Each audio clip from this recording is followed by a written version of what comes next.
എല്ലാവരും പറയും ലൈഫിൽ ഹാപ്പി ആയിട്ടിരിക്കണമെങ്കിൽ നമുക്ക് കൂടെ ആരെങ്കിലും വേണമെന്ന്. ശരിക്കും കമ്പാനിയൻഷിപ്പിൻ്റെ ആവശ്യമുണ്ടോ? ചില ആൾക്കാർക്ക് അവരുടെ കാര്യങ്ങൾ സംസാരിക്കാനും ഇമോഷൻസ് ഷെയർ ചെയ്യാനും അവരെ മനസ്സിലാക്കാനും ഒക്കെ ഒരു കമ്പാനിയൻ്റെ ആവശ്യമുണ്ട്. അതിൽ ആക്ച്വലി ഒരു തെറ്റുമില്ല. അങ്ങനെയുള്ള ആൾക്കാർ അവർ ഒറ്റയ്ക്കായിരിക്കുന്നതിനെക്കാട്ടിയും കൂടുതൽ ഹാപ്പി മറ്റൊരാൾ കൂടെ ഉള്ളപ്പോഴായിരിക്കും. പക്ഷെ മറ്റൊരു ടൈപ്പ് ആൾക്കാരുണ്ട്, ഒറ്റയ്ക്കായിരിക്കുമ്പോൾ ഏറ്റവും കൂടുതൽ ഹാപ്പിനെസ് കണ്ടെത്തുന്നവർ. അവർക്ക് കോൺസ്റ്റൻ്റ് ആയിട്ട് മറ്റൊരാളുടെ പ്രസൻസ് ഉണ്ടാവണം എന്നില്ല. അവരവരുടെ ഓൺ സ്പേസ് എൻജോയ് ചെയ്യുന്നവരും ഓൺ തോട്ട്സ് എൻജോയ് ചെയ്യുന്നവരും ആയിരിക്കും. നമ്മുടെ ചോദ്യം ഇതിൽ ഏതാണ് ബെറ്റർ എന്നുള്ളതാണ്. ആക്ച്വലി ഇവിടെ ഏതാണ് ബെറ്റർ എന്നുള്ളതിലല്ല, നിങ്ങൾ ഇതിൽ ഏത് ടൈപ്പിൽ പെടുന്നു എന്നുള്ളതിലാണ് കാര്യം. അവർക്ക് കോൺസ്റ്റൻ്റ് ആയിട്ട് മറ്റൊരാളുടെ പ്രസൻസ് ഉണ്ടാവണം എന്നില്ല. അവരവരുടെ ഓൺ സ്പേസ് എൻജോയ് ചെയ്യുന്നവരും ഓൺ തോട്ട്സ് എൻജോയ് ചെയ്യുന്നവരും ആയിരിക്കും. നമ്മുടെ ചോദ്യം ഇതിൽ ഏതാണ് ബെറ്റർ എന്നുള്ളതാണ്. ആക്ച്വലി ഇവിടെ ഏതാണ് ബെറ്റർ എന്നുള്ളതിലല്ല, നിങ്ങൾ ഇതിൽ ഏത് ടൈപ്പിൽ പെടുന്നു എന്നുള്ളതിലാണ് കാര്യം.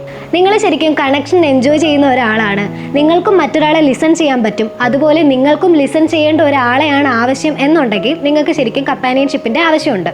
അതുപോലെ നിങ്ങൾ ഒറ്റയ്ക്ക് ജീവിക്കാൻ പേടിക്കുന്ന ഒരാളാണെങ്കിലും കമ്പാനിയൻഷിപ്പിൻ്റെ ആവശ്യം നിങ്ങൾക്കുണ്ട്. ഇനി മറ്റേ സൈഡ് നോക്കുവാണെങ്കിൽ നിങ്ങൾക്ക് ഒറ്റയ്ക്കിരിക്കുന്നതാണ് ഇഷ്ടം, ഒറ്റയ്ക്കിരിക്കുന്നതാണ് പീസ്ഫുൾ, അതേപോലെ നിങ്ങൾക്ക് അതാണ് ഏറ്റവും കൂടുതൽ സ്ട്രെങ്ത് എന്നുണ്ടെങ്കിൽ നിങ്ങൾക്ക് കമ്പാനിയൻഷിപ്പിൻ്റെ ആവശ്യമില്ല. പക്ഷേ നിങ്ങൾ ഒറ്റയ്ക്കിരിക്കാൻ ആഗ്രഹിക്കുന്നത് ആൾക്കാരുമായിട്ടുള്ള ട്രസ്റ്റ് ഇഷ്യൂസ് കൊണ്ടാണെന്നുണ്ടെങ്കിൽ അതൊരു അൺഹെൽത്തി ആയിട്ടുള്ള പ്രാക്ടീസാണ്. അപ്പോൾ ശരിക്കും കമ്പാനിയൻഷിപ്പ് ഉള്ളത് ഹെൽത്തി ആൻഡ് അൺഹെൽത്തി ആകാം, പക്ഷേ അതിന് പിന്നിലുള്ള റീസൺ ആണ് നമ്മൾ നോക്കേണ്ടത്. സോ നിങ്ങളുടെ ഗോൾ എന്ന് പറയുന്നത് കമ്പാനിയൻഷിപ്പ് വേണോ വേണ്ടയോ എന്നുള്ളതല്ല, മറിച്ച് അതിന് പിന്നിലുള്ള റീസൺ മനസ്സിലാക്കി അതനുസരിച്ച് കൃത്യമായിട്ടുള്ള ഒരു ഡിസിഷൻ എടുക്കുക എന്നുള്ളതാണ്.